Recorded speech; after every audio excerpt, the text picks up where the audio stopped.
नमस्कार. आज आपण जरा पीटर लिंच यांचा वन अपॉन वॉल स्ट्रीट या पुस्तकाविषयी बोलूया. खूपच गाजलेलं पुस्तक आहे हे गुंतवणूक विश्वात. हो, नक्कीच. आपल्याकडे त्याचा एक छान मराठी सारांश आहे जो लिंच यांची विचारसरणी समजून घ्यायला एकदम मदत करेल. आणि आपलं उद्दिष्ट काय आहे की सामान्य गुंतवणूकदार म्हणजे आपल्यासारखे लोक लिंच यांच्या अनुभवातून काय शिकू शकतात, शेअर बाजारात यशस्वी होण्यासाठी काय महत्वाचं आहे हे बघणं. अगदी. पीटर लिंच म्हणजे फिडेलिटी मॅगेलन फंड. काय कमालीची कामगिरी केली त्यांनी. हो ना. म्हणजे फक्त 13 वर्षात सरासरी 29% वार्षिक परतावा अविश्वसनीय आहे. आणि गंमत म्हणजे ते म्हणतात की त्यांनी हे सगळं काय म्हणतात त्याला क्लिष्ट गणित किंवा मोठमोठे रिपोर्ट्स वापरून नाही केलं. बरोबर. त्यांची खासियत होती सामान्य ज्ञान, रोजचं निरीक्षण, यावर त्यांचा भर होता. हेच तर सगळ्यात जास्त इंटरेस्टिंग वाटतं की गुंतवणूक म्हणजे फक्त तज्ज्ञांसाठी नाहीये. नाही, अजिबात नाही. सामान्य माणूस पण म्हणजे आपण रोज जे बघतो अनुभवतो त्यातून चांगल्या कंपन्या शोधू शकतो. अगदी. त्यांचं ते प्रसिद्ध वाक्य आहे ना, invest in what you know. म्हणजे ज्या कंपन्यांची उत्पादनं आपण वापरतो, ज्या सेवा आपल्याला माहिती आहेत, ज्यांचा व्यवसाय आपल्याला कळतो, तिथे गुंतवणूक करणं जास्त सोपं आणि सुरक्षित वाटायचं त्यांना. उदाहरणार्थ म्हणजे कसं? समजा आपण एखाद्या दुकानात नेहमी जातो किंवा एखादा ब्रँड आपल्याला खूप आवडतो आणि आपण बघतो की तिथे नेहमी गर्दी असते, लोक ती उत्पादने घेतात. अच्छा, जसं ते मॅकडॉनल्ड्सचं उदाहरण देतात नेहमी. हो, बरोबर. तिथे सतत गर्दी दिसली तर त्याचा अर्थ काय की कंपनी चांगली चाललीये, लोकांना आवडतंय, हे एक लक्षण झालं. बरोबर.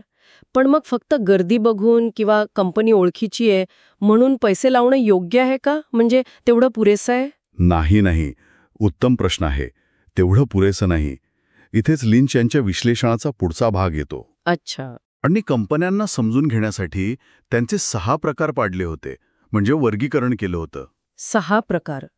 कोणते कोणते? हो, हे वर्गीकरण खूप महत्वाचं आहे गुंतवणुकीचा निर्णय घेण्यासाठी.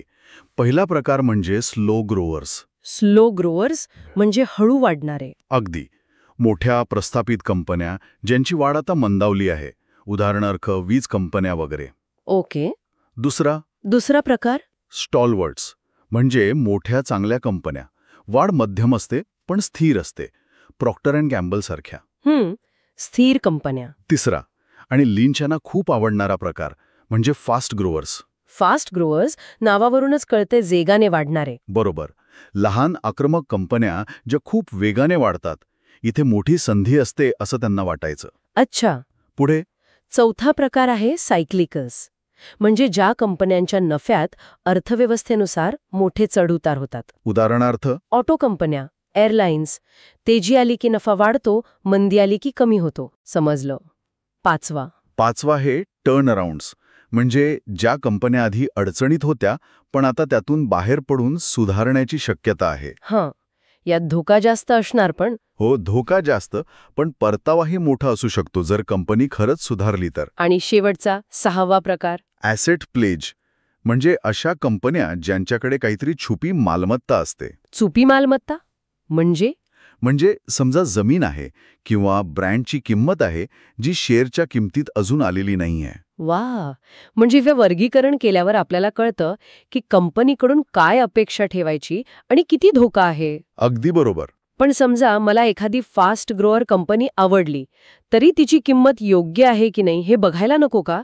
म्हणजे व्हॅल्युएशन कसं बघायचं? बरोबर. इथेच व्हॅल्युएशनचा मुद्दा येतो.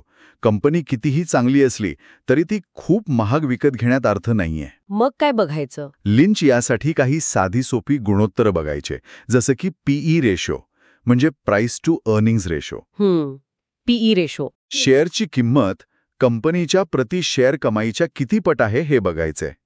पण फक्त पीई बघून नाही चालत. नाही. विशेषतः फास्ट ग्रोअरसाठी ते पीईजी रेशो वापरायचे. पीईजी म्हणजे पीई रेशोला कंपनीच्या अपेक्षित वाढीच्या दराने भागायचं, ग्रोथ रेटने. अच्छा.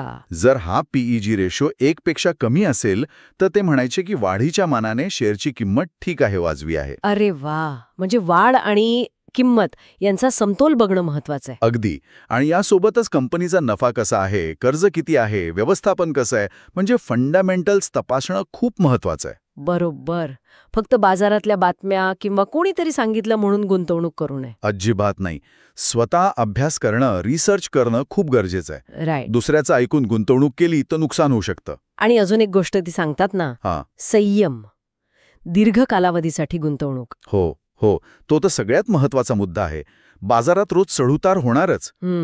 त्याला घाबरून चांगल्या कंपन्या विकून टाकणं ही मोठी चूक आहे. दीर्घकाळ टिकून राहिलात तर चांगला परतावा मिळतो. खरंय. म्हणजे एकूणच पीटर लिंच यांचा दृष्टिकोन खूप, काय म्हणतात त्याला, व्यावहारिक वाटतो. हो, अगदी जमिनीवरचा दृष्टिकोन आहे. सुरुवात आपल्या ओळखीच्या कंपन्यांपासून करा. त्या कोणत्या प्रकारात येतात ते बघा. त्यांची किंमत योग्य आहे का ते तपासा. आणि संयम ठेवा. दीर्घकाळासाठी गुंतवणूक करा. त्यांनी म्हटले तसं, the best stock to buy may be the one you already know. बरोबर. सर्वोत्तम संधी आपल्या आजूबाजूलाच असू शकते. खरंच. आणि जाता जाता ऐकणाऱ्यांसाठी एक विचार. आपण रोज कितीतरी कंपन्यांच्या वस्तू, सेवा वापरतो. हो. कधी आपण त्या कंपन्यांकडे फक्त एक ग्राहक म्हणून नाही तर एक संभाव्य गुंतवणूकदार म्हणून पाहिलंय का? म्हणजे त्यांच्या व्यवसायात, त्यांच्या भविष्यात काही संधी दडलेली आहे का गुंतवणुकीची? अगदी. हा विचार करायला काय हरकत आहे? कदाचित उत्तर तिथेच मिळेल.